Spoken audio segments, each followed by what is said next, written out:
నెల్లూరు నగరంలోని రామకోటయ్య నగర్ వద్ద నీతిరాజ్ అనే యువకుడి హత్య కేసును పోలీసులు ఛేదించారు. పాత కక్షల నేపథ్యంలోనే నీతిరాజ్ను హత్య చేసినట్లు జిల్లా అడిషనల్ ఎస్పీ సౌజన్య పేర్కొన్నారు. ఈ హత్య కేసులో మొత్తం 5 మందిని అరెస్టు చేసినట్లు వెల్లడించారు.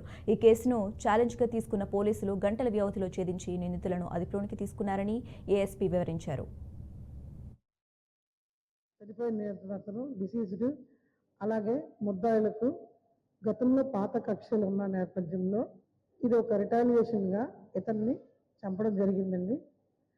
అంటే నెల్లూరు జిల్లాలో ఇంతకుముందు చంద్రశేఖర్ చందు అనే అతనికి, అలాగే దేవానంద్ అనే వ్యక్తి, వాళ్ళ గ్యాంగ్ ఒక మెంబర్స్ ఉన్నారు, వాళ్ళ ఫ్రెండ్స్, వాళ్ళ మధ్యన పాత కక్షలు ఉన్నాయి. పాత కక్షలు అంటే 2023 సంవత్సరంలో కూడా వీరిపైన ఒక కేసు ఎర్రపాలెం పోలీస్ స్టేషన్లోనే కేసు కట్టడం జరిగింది. తర్వాత దీని నిమిత్తము వీళ్ళ మధ్యన చాలా 8 నెలల గ్యాప్ వచ్చిన తర్వాత నిన్న రీసెంట్గా అతను పిలిపించి తాగి ఉన్న మైకంలో వీళ్ళు బాగా దుర్వ్యసనాలు బాగా అలవాటు పడుతున్నారు, అందరూ కూడా మైకంలో అతనితో మాట్లాడి పిలిపించి అతను వాళ్ళిద్దరి వద్ద ఉన్న కత్తులతోటి అతన్ని పడవడం జరిగింది.